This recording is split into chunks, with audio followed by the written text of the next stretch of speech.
Makambo oyo lobby nyonso de parlementaires debout ya UDPS donc okolongola te na makambo tu ba lobby mais seul régime yandeko Antoine nde na moni coup d'état bazo salela ngo publicité komoni Joseph Kabila soko tali même ba kombo oyo babanda ko pesa ye ba surnom okomona keza ba surnom moko réfléchi ba pesa ici sabidimbu c'est-à-dire muto azola kisa azoti kabilembo ba bengaye il a dit il a fait mais yoka ba kombo ba pesa kan ndeko Antoine mo amaibe mon tombolo ben 23. Mais le M23 c'est l'IDPS qui a amené les M23 pendant 14 mois ici. Le message avant et que dans le Kigali après ils ont dit non mais ce qui est na Kigali après ils ont dit ça veut dire quoi? Non, mais tu retournes na. C'est bis ba to komi na budget 16 millions. Wana budget à Paris Foot. Budget 16 millions à Paris Foot. Oyebi papier à Paris Foot. Ba repeso yango awa. Au petit match, mogo ya Paris Foot, aux 500 000 de francs congolais.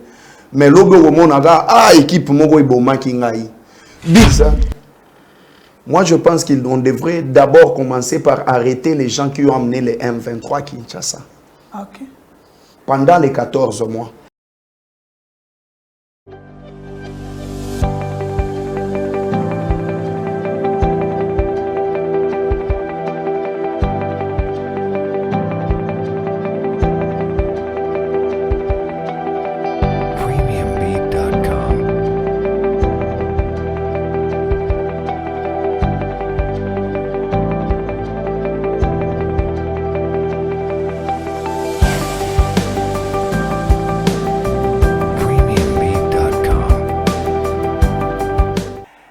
La démocratie peut développer un pays? Est-ce que la dictature, on va le faire avec qui et comment?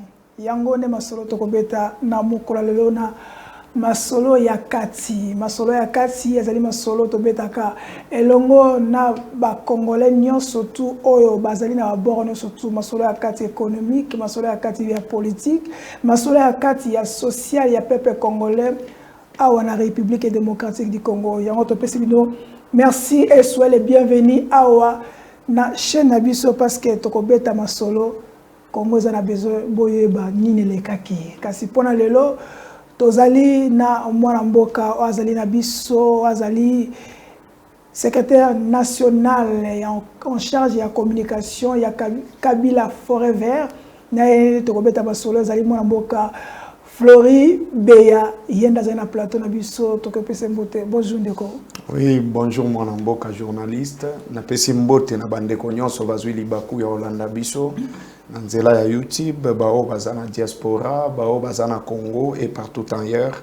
Na pesi mbote na autorité morale nanga pour moi oeza ye Joseph Kabila Kabange oyo to utaki kosala matinée politique ya munene mais au cours de la matinée politique, j'ai compris que souffrance est en bas degré. Et puis, na comprendre que Ndeko Antoine Azamute Mamabe parce que bana ya changu, c'est comme si basala eso kinini na ebité comment est-ce que bakoki ko ignorer bana ya changu na niveau oyo boko imaginete. Nanzela oyo ya mikondo wana côté espace nzela ya poto, nzela neza vraiment impraticable. Mais Ndeko Antoine alekaka na mutuka ke komata avion à tout moment. Mais nzela wana eske ayebi ke bana changu bazo vivre ndenge nini. Donc je pense que na ye awa pour na ko éclairer opinion et puis na remercier batu nyonso oyo bazalaki présent chaîne nabino et puis bana ya changu ndenge ba répondraki na ndenge basengaki retour ya Joseph Kabila vi UDPS ndenge akomisi mboka na biso na pente donc IDPS a malédiction en boka oyo et puis photo conjugué IDPS n'a passé. Merci mwana mboka kasi pona to abatokota na masolo na biso to kopesa bino moi briefing to kopesa bino ba news oyo ezali ko dominer na République démocratique du Congo boye ba été lobby briefing ya mwana mboka Patrick Muyaya ministre de la communication peut porte-parole du gouvernement après ça qui briefing lobby et longo naba ninga na ye ministre des affaires étrangères pe mwana mboka Nicolas Kazadi ministre ya finance na kati nango boye ba ete balobaki masolo ebele ba pesa ki tina na bango ndenge nini bakendaki visite na bango na Chine pourquoi bakendaki na Chine balobelaki yango lobby bakendaki na Chine pona ko revoir ba contrat bakendaki pona ko bakisa relation entre République démocratique du Congo na mboka ya Chine kasi na kati ya pot de presse wana boye ba pelpe lisusu basalaki communiquer par rapport ya ba mort ya ba congolais o ba kufi na Soudan donc tozana 10 morts ba kufi na Soudan na bombe ekoyaki bisika batiaki ba congolais na université ya Khartoum bakufi pona nini batebele balobi ete bakufi parce que gouvernement il fallait atinda avion pour évacuer bango kasi batinda quitté parce que batinda quitté yango kozwana ekomi est-ce que zali ya solo tezalokuta information ekomeli biso yango wana kasi gouvernement lobi ki ezali bongo te à travers maloba ya ministre Christophe Lutundula epalai na yango pe lisusu boye ba ete na kati ya pot de presse wana mwana mboka Nicolas Kazadi alobaki a supprimé ba prime ya ba 3 régies financières te ndengeza ko lobama ete a supprimé yango est-ce qu'il y a consultant lobby ya solo tokene pe lisusu na dossier mususu ya mwana mboka Salomon Skadela lobby tokopesa bilango lobby procureur to juge to mutu o la pesa biso boye no parce que depuis bakanga kiye boye baki lelo ezokokisa une semaine lobby ne balobaki ete asali koluka ko renverser pouvoir tozana image to ko balancer bino bolanda et yango carte na kaka na kati ya émission oyo boye ba lisusu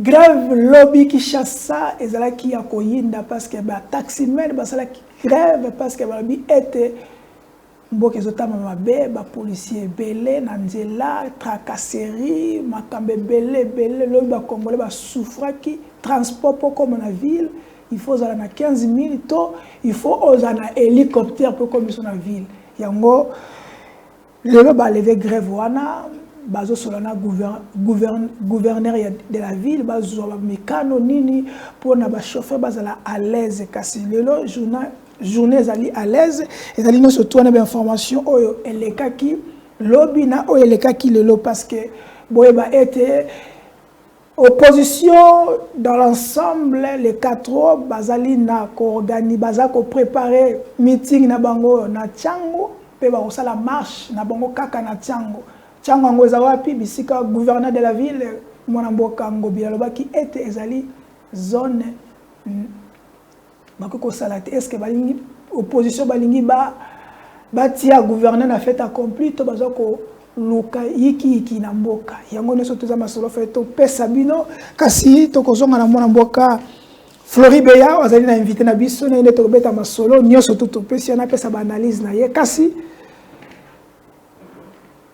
bosala ki meeting na bino jour kaka oyo anniversaire ya Joseph Kabila Kabange pourquoi vous prenez kaka Tchango wana bazo peksa bino bozo rata bino bato opposition pourquoi vous prenez kaka Tchango eza résidence ya mwana mboka Joseph Kabila za mwana Tchango yango biso tolingaki to fêter anniversaire na circonscription où ya fandaka donc Joseph Kabila za mwana Tchango ayebi bana Tchango ayebi posa ya bana Tchango raison pour laquelle biso pe Kabila forever tokende ko sala meeting na biso na Tchango ndenge bomoni na ba image ba mama ba yaki ebele parce que Tchango eza siège ya révolution ya Congo na Kinshasa pour ceux qui connaissent l'histoire eza Tchango nde abenganaka ba Rwandais au moment oyo ba Rwandais bakomaka na ba esprit moko boye ya mabe contre ba Congolais Mosé Laurent Désiré Kabila pesaki go directement bana Tchango basalaki nene ba réagissaki rapidement. De la même manière, n'engé régime oyo et komi koluka et s'éterniser na pouvoir sans pour autant qu'on ça gain de cause na ba congolais révolution paix contre pouvoir oyo et ko bandaka kana chango. Justement, je vous ai dit de raison, entre autres Joseph Kabila Zamwana chango. Et voilà, Bissopé Tokenagi, la circonscription, il y a Joseph Kabila. Est-ce que ça d'abord na gouvernement Pekisa Makambwa chango? Na base nini? Na mobeko nini ya Pekisa ba Congolais? Oui, mais insécurité dans la ville, nani a mis insécurité.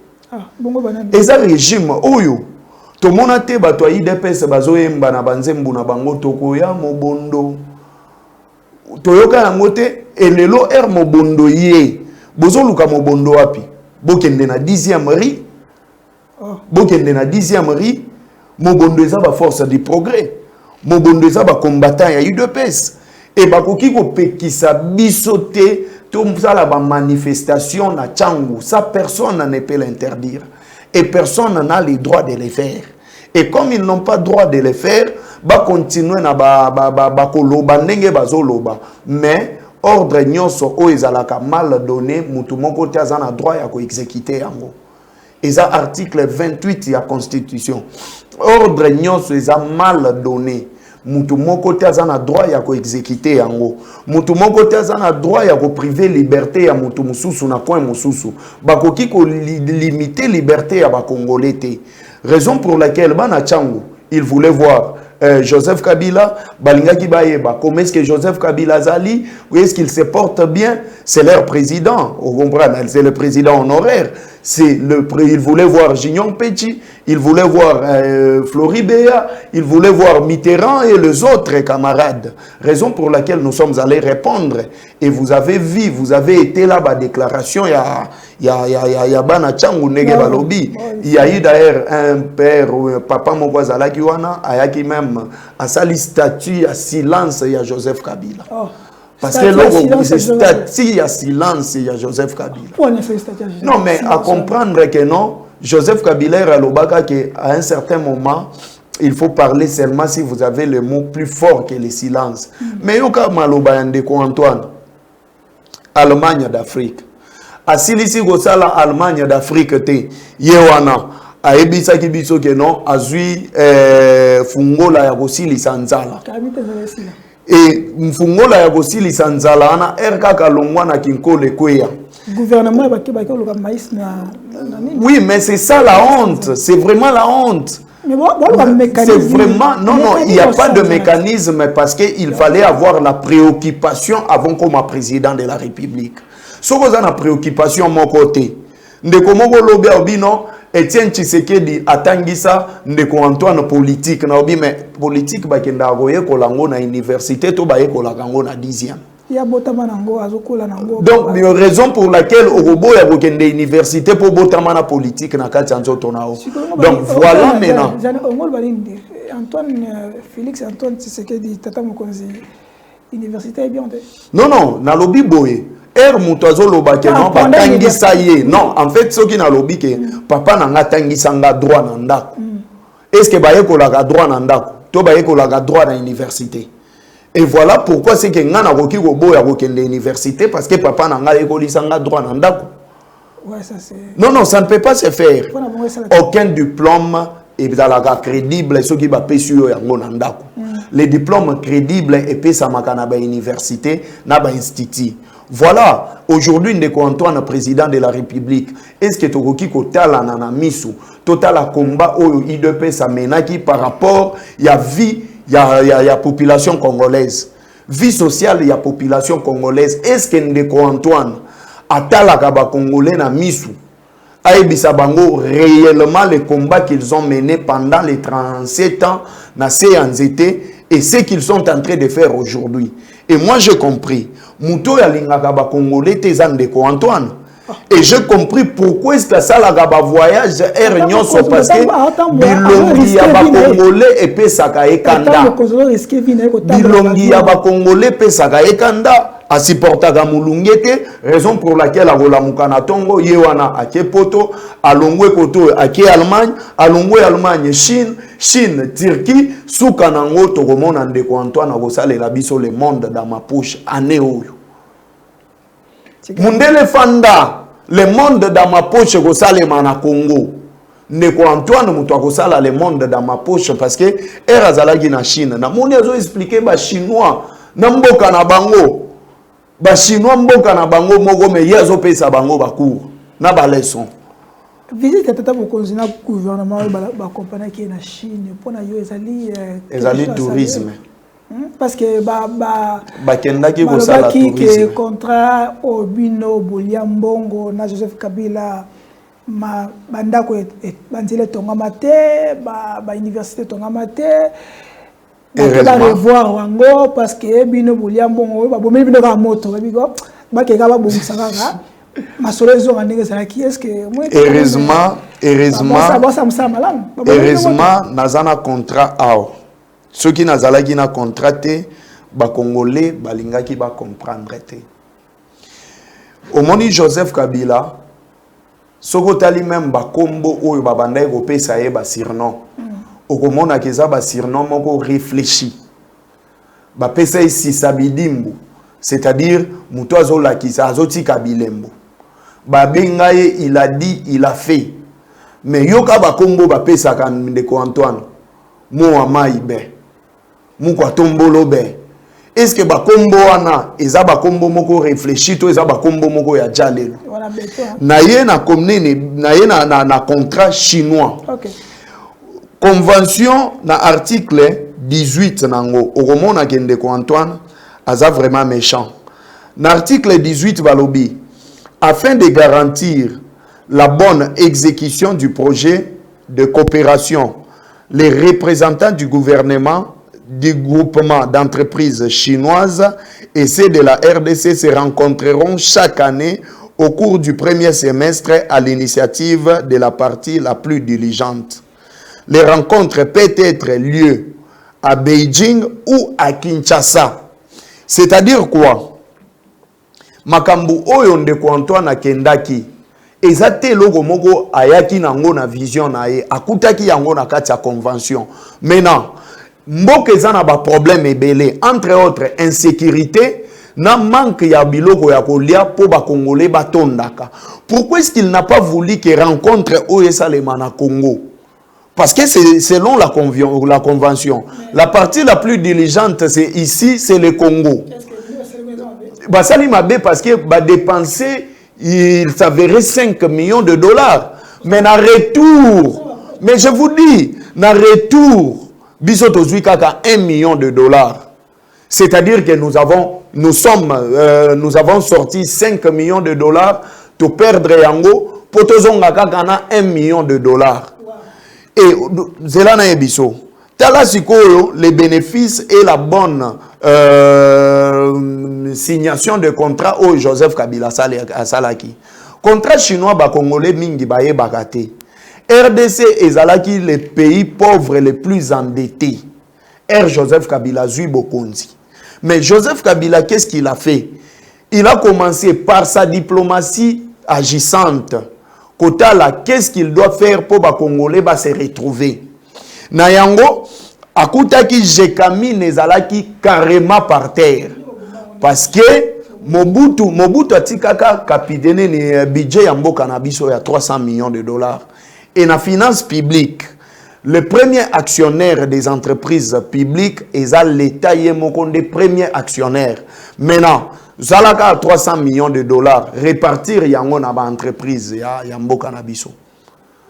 Sans compter secteur na chaque secteur na ba titel ya ba secteur wana bokoka bola yango ndenge nini. Et au-delà de ça, on avait une dette extérieure il y a 14 milliards de dollars. Sans compter dette intérieure. Mais Joseph Kabila commis d'ailleurs en 1998 FMI a menacé quand même ko bengana biso nakati ya Fonds monétaire international ko benga na biso makambo nazoloba parce à cause ya badette botonga Nicolas Kazadi ministre des finances à cette époque azalaki conseiller ya ministre oya koma na bad ya Congo non Moïse c'est quoi le nom Matungulu ouais azalaka conseiller ya Matungulu. Oui, il a travaillé à la banque. Oui. Nicolas Kazadi a travaillé à la banque. Botuna e banque na biso ya nini? Série ya Kabila musée. Nicolas Kazadi a travaillé là-bas. Botuna e. Ce qui s'est passé. Non, en fait, on peut dire des transhumants ou pas, mais le problème c'est que la volonté politique au musée na Joseph Kabila Bazala Kinango. Donc ce sont des gens qui connaissent le management. Ils ont pris de bateau au bakoki ko apporter un plus. Joseph Kabila n'est pas parti ko ba diaspora. Nous on connaissait à l'époque que la diaspora ce sont de bonnes personnes, batou batangi classe bien, mais le lot sous la gestion de l'IDPS, ba diaspora tu va perdre valeur to komi ko benga bango ba diaspori. Bon, article Oyomena il y a 5, article 5 il y a convention. L'article 5 il y a convention, c'est parce qu'on avait compris que la GECAMIN avait presque tout perdu. Atelier ya GECAMIN et bandai ko fonctionnait bien. Pas de porte chinois bayaka avant baya on les a donné des obligations. Vous voulez venir traiter avec la RDC? Voilà nos obligations. La première des obligations c'est quoi? Vous devez amener vos pas de porte de 350 millions pour te remonter GECAMIN. Et c'est dans la convention. La convention dit ceci. Dans le cadre du projet de coopération, la partie chinoise s'engage à verser un pas de porte de 350 millions de dollars américains à la partie congolaise à condition que l'étude de préfaisabilité ait été approuvée par le gouvernement chinois. Donc, Batu Oyo Balobaka que non, Joseph Kabila signa qui contrat chinois na ba entreprise publique et za Batu ya mutema mabe. Et je vais venir et pas au PJ à Lingeti. Je vais venir. Les Chinois bazalaki de bon cœur avec nous. Sinon, ils allaient nous porter plainte et on allait beaucoup perdre. Combien? 350 millions de dollars. Oyo, parti, yaba Chinois bayaki nango. Lors de l'approbation de convention de JV minière sera conclu entre les groupements GECAMIN et les consortiums. L'audit effectué par le consortium sur les régularisations, la régularité et la validation des droits des titres miniers ne s'avère aucun vice, cache ou apparent. Donc, vous avez compris. Et si je viens encore, quelque part ici, on a dit le groupement d'entreprises chinois promet par ailleurs de chercher et mettre en place une assistance financière à hauteur de 50 millions de dollars américains sous la forme d'un prêt, c'est-à-dire Mbongo, à GECAMIN pour la réhabilitation de ses ateliers de l'Ouest. C'est-à-dire que Joseph Kabila Boma GECAMIN n'a point nini. Joseph Kabila a remonté GECAMIN. Mais si Joseph Kabila a trouvé ce pays de la manière, ceux qui ne Antoine a koutaki mboka ndege Joseph Kabila koutaki yango. Est-ce que Tolinga qui tobetali solo lelo ya Congo? Non, il ne faut pas parler de l'Allemagne d'Afrique. Waneza kadio chao babeta ba congolais. Donc ndeko Antoine ezakaka me gestion na ye moko de faire reculer mboka sima. On a vraiment la carte ya Masolo. Si on veut faire une comparaison, Joseph Kabila a signé le contrat avec les Chinois. Félix Antoine Tshisekedi a revoir le contrat. Et là, on a expliqué et là, le gouvernement actuel est revoir. Est-ce que par rapport il y a un montant, tout le monde ne fait pas ça là, ou les Chinois ça la quitter. Par rapport il y a une clause oyo, il fallait que le gouvernement soit mais individu qui pas selon rapport monsieur je pense que nous devons nous dire la vérité. Il y a qu'à revisiter convention et ça nakati il y a article 18 des raisons pour lesquelles il faut revisiter le contrat. C'est ici ba raison ezali oyo ba chaki nakati ya ba clause ke ba koki ko revisiter contrat pona nini ya liboso la vérification de l'exécution de présente convention de collaboration ce qui ezalaki respecté. Maintenant article 9.4 herba lobeli quels sont le préalable bachaki pour les infrastructures ou la construction des infrastructures balobaki boy il faudrait que ba projet au gouvernement akoya nango même nini ezala même les plus urgents bakocha mosolo mais il faut y répondre na ba conditions comme énuméré na kati ya nini ya convention oyo. Deuxième point ya revisitation nango balobi boye la consultation amiable afin de résoudre les éventuelles divergences nées pendant l'exécution du projet de coopération. C'est-à-dire, au moment où il y a coopération, il y a contrat ezali entre la RDC et les Chinois, s'il y a eu des problèmes de divergence, on peut revisiter les contrats. Troisième point, Balobi, la formulation de propositions afin d'améliorer l'exécution du projet de coopération. C'est bon, je me limite juste par là. Maintenant, je dis ceci. Ndeko Antoine R. Ake, Chine, et l'Okonini va revisiter. Parce que le pourcentage en abisso est à 32%. Oh, bah oui, il a changé. Échanger non, non, non, non, non, non, non, non. J'ai dit ceci, c'est 32%. Pas changer en Wapi, la biso convention et à Sika. Non, c'est de notre droit. Nous sommes des Congolais. L'article 24 nous donne le droit, il y a qu'à l'informer. Mais baye biso convention et à Sika, oyo baye nango, ba publier en dans le journal officiel. Ils n'ont rien fait. Bakendaki tourisme. Oh. Est-ce que tous à la non biso ba congolais to yeba congé? Ah OK. Oh biso to yebi makambu ya vacances. Bakendaki vacances. Bake vacances ndenge to monaka ndeko Antoine akendaki Marbella. Eza ba vacances ça que tourisme. Joseph Kabila a consacré ki boyebi na ye nyonso na Congo. Raison pour laquelle elle a commis na mboka oyo ezalaki divisé. Souvenez-vous, pour na kobenga Est, il fallait ko beta code ya Rwanda. Pour na kobeta na Équateur, il fallait ko beta code ya nini ya Afrique centrale, Centrafrique. Pour na kobenga batu ya koto, donc les pays étaient divisés. Joseph Kabila ne voulait pas voyager parce qu'il savait que le voyage, il y a président de la République coûtaka cher. Mais ici, tout l'argent du pays, ils ont un avion. Question moi pour sur ça dossier. Par rapport à rapport à IGF, il y a un rapport d'ailleurs. Place nini o yozo baké IGF parce qui rapport en gros bien té. Donc il fallait passer à la voie dans la mbeba. Parce que tangi obi que IGF parce qui m'a mbeba place soit. Faut aussi sa place. Oui, en fait, l'article 20 il y a convention et lobby boye.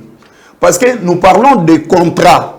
Et ce qui est la contrat, c'est le respect des textes. Texte nabiso lobby nini. Non, non, en fait, ici, il n'est pas question de Koliambo. Non, non, non, non, non, non, non, non. Joseph Kabila n'a utilisé que 1 milliard de dollars.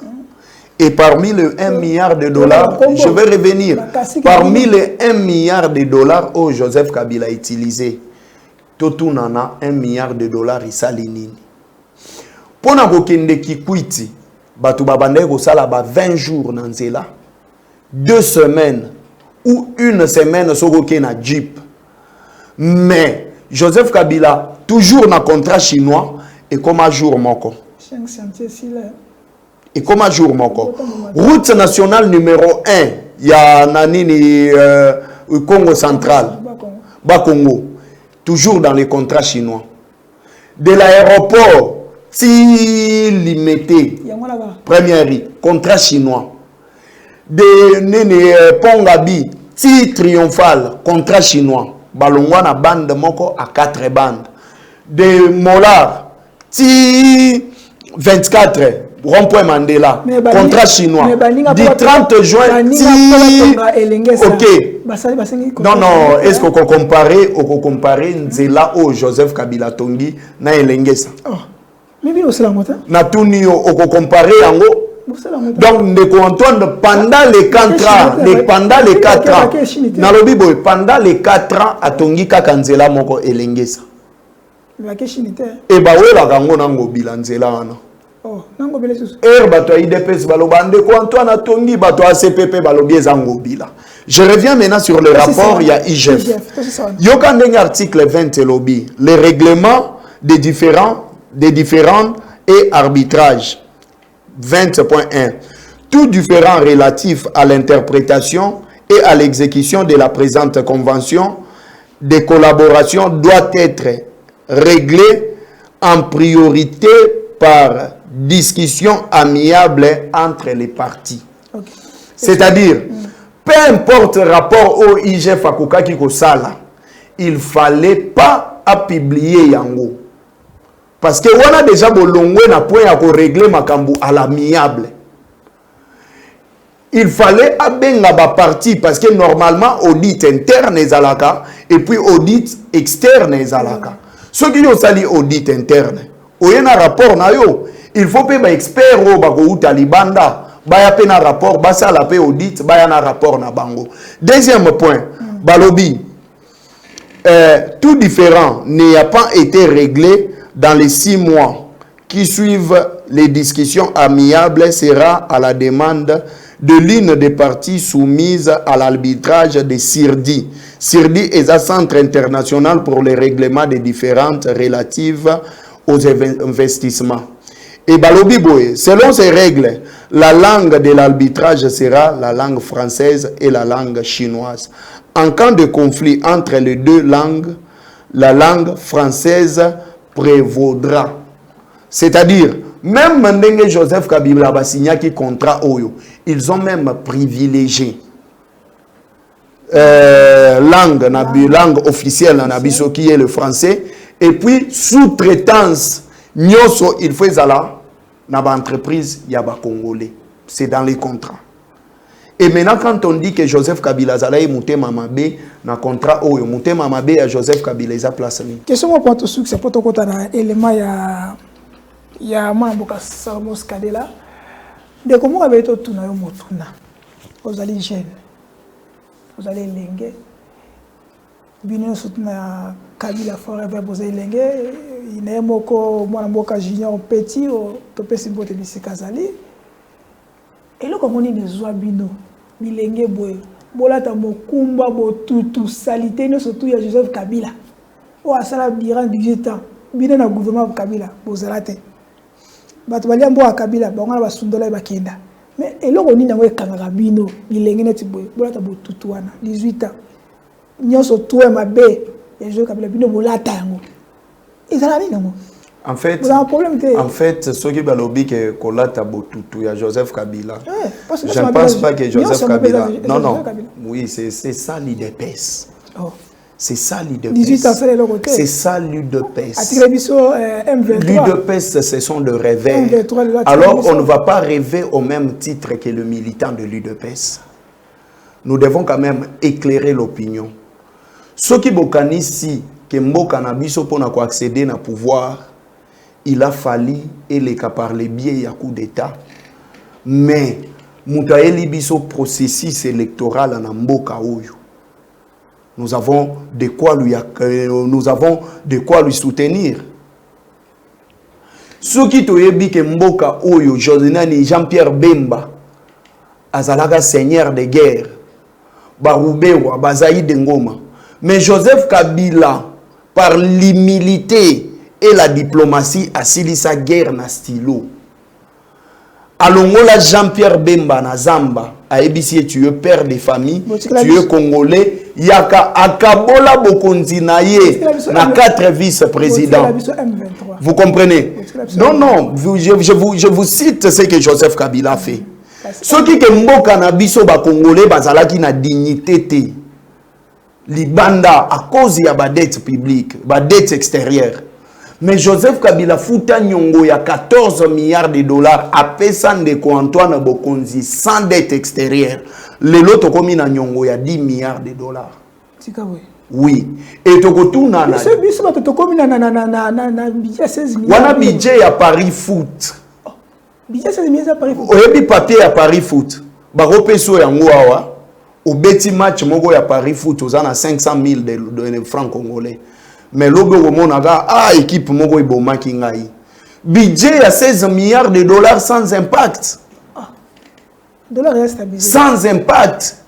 Sous la gestion de Joseph Kabila. Vous avez vu les opposants batambola pour la vie chère. Sous la gestion de Joseph Kabila. Ba opposants batambola pour la vie chère. Et ça, ce sont les œuvres de Joseph Kabila. Et pourquoi ne pas soutenir Mouto à stabiliser l'institution en Bokanabiso? Toyebaka Cour suprême, l'institution est à la gâté. L'entreprise est à l'été, est à la par terre. Mais Joseph Kabila, Mouta fan d'ici, l'institution, a tchélibiso na cour constitutionnelle. Les entreprises, il a créé même des entreprises. Il a laissé des avions. Oyo lelo régime Yandeko Antoine est incapable de combattre avion moko. Okay. Donc voilà pourquoi est-ce que nous, Kabila Forever, nous avons comme objectif de pérenniser le combat à Joseph Kabila. Parce que dire que Joseph Kabila n'a rien fait, c'est masturber l'histoire de ces pays. Merci. Les messages il fallait répondre à ma question. Balimbo kami tuna kebele ba jeune belé. Balobaka banga route ko adhérer avec comment to vendre to la responsabilité ya mutabu mamboka bolani message. To ke pande ko Derrick après ça biso élément ya Salomon. Mokami beko juge après ça qui lobby par rapport ya arrestation par rapport à l'homme qu'on reproche to ko la na on peut to ko zonga to pesa point de vue na yo. Mesdames, et messieurs de la presse, nous sommes venus aujourd'hui pour donner la situation de l'interpellation de M. Salomon Kalonadela dans les services de renseignement. M. Salomon Kalonadela était pris en charge depuis longtemps par les services du renseignement. Le 30 mai 2023, à 11h32, alors qu'il voulait se rendre à Machif, dans la province du Katanga, par vol non régulier, il a été arrêté par les services. Le 20 mai, lors de la manifestation de l'opposition, M. Salomon Kalonadela était porteur d'une arme à feu. Cet effet militaire était tombé en pleine souffrance avec les éléments de la police qui l'ont rapidement ramassé et saisi. Il s'agit d'un pistolet 9 mm, numéro CDPN 33 30 46 46. M. Salomon Kalonadela s'est permis de se faire sécuriser sans autorisation par des éléments de force de la République du Congo qui sont armés, dont un major est cité parmi les personnes qui les sécurisaient. Ces derniers étaient dans les démarches d'acquérir des armes de guerre au profit de M. Salomon Kalonadela. Selon les informations recueillies de ce téléphone, il démontre que M. Salomon Kalonadela était en contact permanent et fructueux avec les officiels du mouvement terroriste M23 RDF, mais également avec les officiels rwandais. D'après ces informations, L'un des objectifs était de renverser le régime en place en République démocratique du Congo par tous les moyens et y installer un ressortissant qatarien. Toujours selon les informations recueillies des téléphones, M. Salomon Idika Bouladela a aussi établi des contacts directs avec le major Ngezifé, assistant de M. Sultan Makenga, qui est le chef de la branche armée du mouvement terroriste M23. Voilà, ezali wana maloba ya PGR oyo asala ki pour les presse na ye pour na kolimbola population kolimbola bat nyonso tu bayeba tina nini bakangaki mwana mboka Salomon Eskadela yango to kolanda wana mwana mboka ozali jeune ozali na association na bino Kabila Forever ozali proche ya FCC ozali ba o baza na opposition ya mwana mboka Joseph Kabila tamo zotala boye bato bebiki ezali misala botika ki yango nezo continuer bilembo na bino si sabidi munongolo otokoloba yango nezo ko continuer eza quand même féliciter quand même misala bino botika ki tozo mona nezo continuer. En fait, moi je ne donne pas crédit à cette vidéo. Bien que je vois c'est un juge de l'auditorat, je pense, l'auditorat militaire, qui vient de faire son point de presse. Mais, maloba nyonso ya uti koloba. Il n'y a pas plus tard qu'hier, les parlementaires debout, il y a eu deux pèses, qui même langage naïe. Et je me demande, est-ce que Basoufla qui était Makambutu à lobby, ce n'est pas venu de militants de l'UDPS? Ça, c'est juste une question. Ouais, c'est une question. Oui, parce que Makambutu à lobby, nyonso de parlementaires debout, il y a UDPS. Donc, au Kolongo latin à Makambutu à lobby. Mais seul régime Yande Antoine n'a pas coup d'État, bazo salérango publicité. Ah bon? Parce que s'il s'avérait que Makambu Oya lobby c'est vrai, oui, analysons maintenant. Analysons. Mouto ya linga beta coup d'état. C'est-à-dire que non, azana ba antenne, n'est-ce pas? Mais pourquoi est-ce que Bokoki kolande la arbre généalogique nangote po bokanga batu nyonso? Parce que par le communiqué qu'il a fait, c'est médiatisé et tout le monde le suit. Pensez-vous que ce qui est la vérité, parce qu'il ne faut pas prendre ça à la légère. Un coup d'État pour un pays, et comme il a dit, et chose grave, disant que non,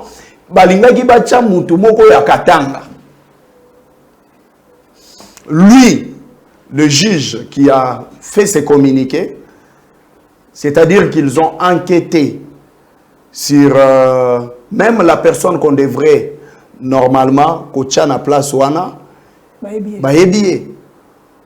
Pourquoi est-ce que Bakangi était avant à communiquer na ye?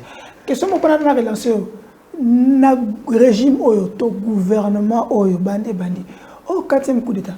Non, en fait, quand il y a ma publicité à coup d'état, au moins wana je sais comment répondre. Je pense qu'il y a déjà plusieurs, je ne sais pas compter moi. Hein? Oui, oui. Donc c'est vraiment beaucoup. Maintenant je me demande, coup d'état, basale lango publicité, bandamboula nini. Nous avons vu partout ailleurs comment les services d'enquêtement sur un dossier fonctionnent au cas où ils ont des éléments. Au cas où vous avez des éléments, vous n'avez pas à faire des communiqués. Parce que n'enga sali point de presse, alors, basala yango médiatiser procès. Ah, ok. Ça c'est bon. Vous comprenez? Ba médiatiser d'un procès.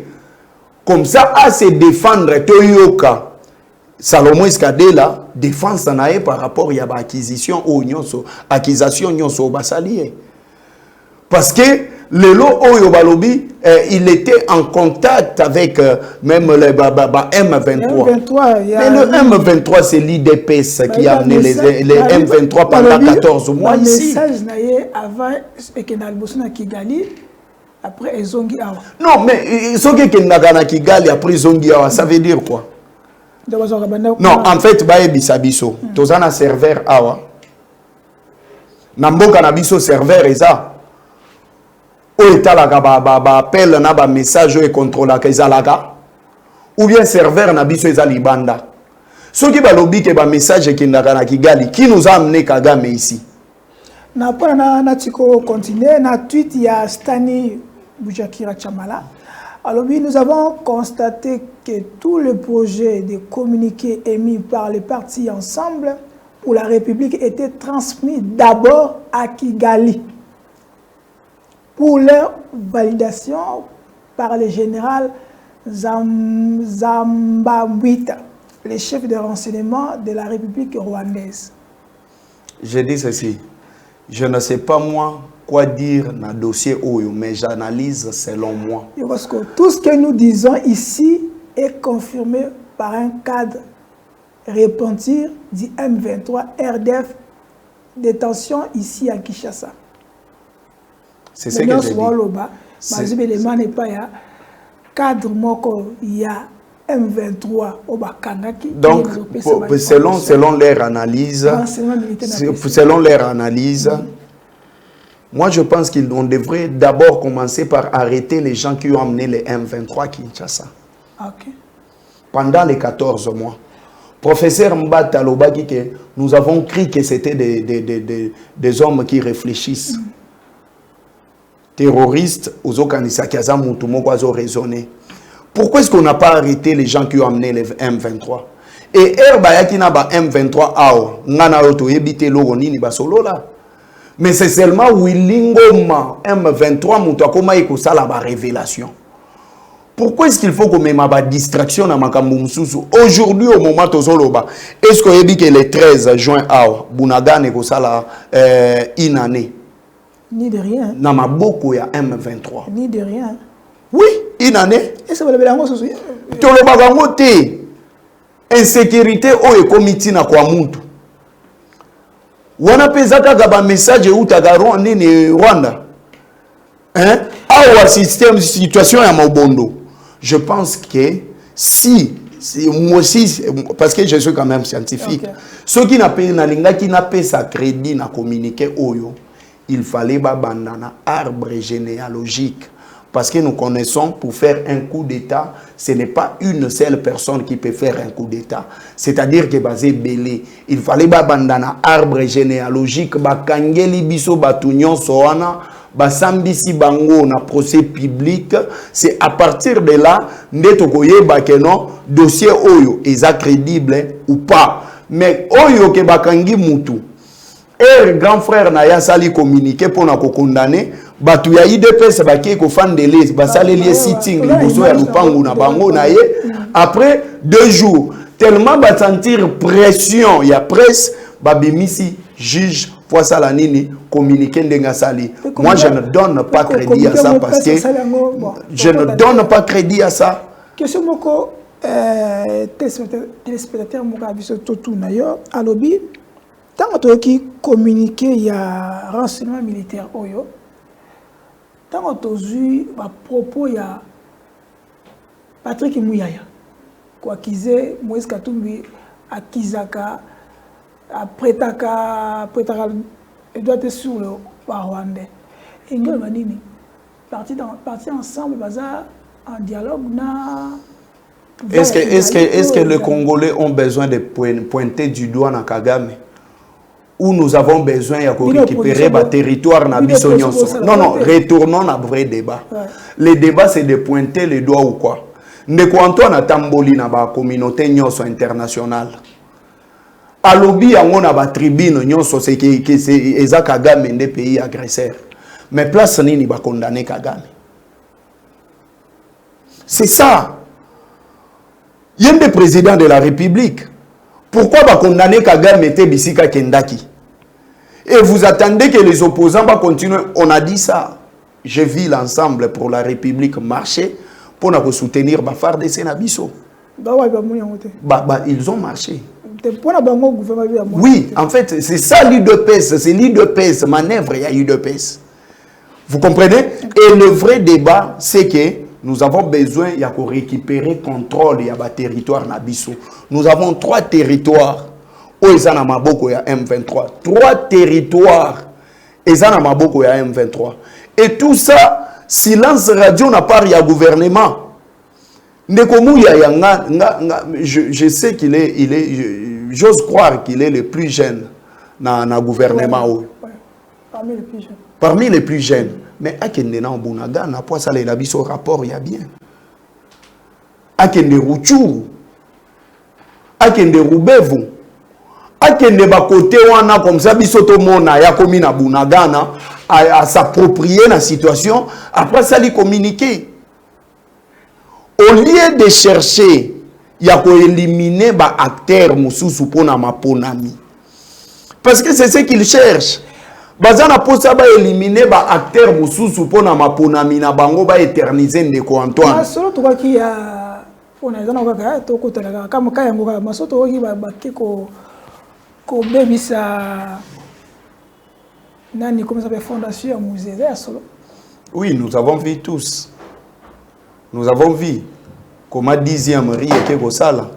Et ça a zappé na combat ya Musée Laurent Désiré Kabila. En fait, on ne sait pas. Maintenant, nous attendons les enquêtes, ceux qui ont fait résultats par rapport à O et les Kani. Mais c'est ce que nous, demain, ça sera aussi ainsi. Mais nous les Kabilistes, au Santa, na manœuvre nyoso o bango bazolinga basala yango. Il paraît, s'ils pensent que c'est de cette manière qu'ils vont faire parler Joseph Kabila. Il paraît au moins au conditionnel, il paraît que moi